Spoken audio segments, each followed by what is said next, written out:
மன்னார்குடியில் எலக்ட்ரிக் பைக்கை ஆன் செய்யும் போது திடீரென தீப்பிடித்து எரிந்து சில நிமிடங்களிலேயே எலும்புக்கூடாக மாறியது. இது குறித்த விவரங்களுடன் செய்தியாளர் ராஜசேகர் இணைந்திருக்கிறார்.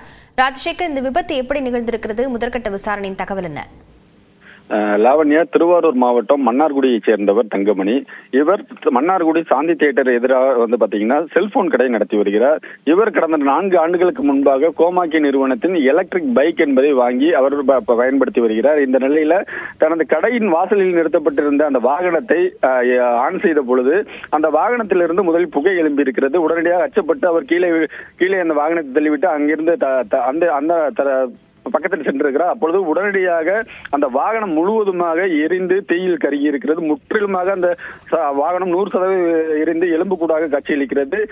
அந்த சிசிடிவி காட்சிகள் தான் தற்பொழுது நாம் வெளியிட்டு வருகிறோம். குறிப்பாக தீயணைப்பு துறையினருக்கு அருகில் இருந்தவர்கள் தகவல் தெரிவித்திருக்கிறார்கள். அவர்கள் வருவதற்குள்ளாகவே அந்த எலக்ட்ரிக் பைக் என்பது முற்றிலுமாக எரிந்து சாம்பலாகிவிட்டது.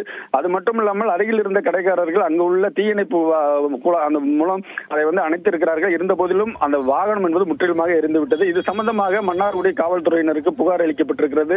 அந்த எலக்ட்ரிக் ஸ்கூட்டர் எப்படி எரிந்தது, இதற்காக என்ன காரணம் என்பது குறித்து விசாரணை செய்து வருகிறார்கள். அந்த நிறுவனத்தினரும் விசாரணை நடைபெற்று வருகிறது. லாவண்யா, விவரங்களுக்கு நன்றி ராஜசேகர்.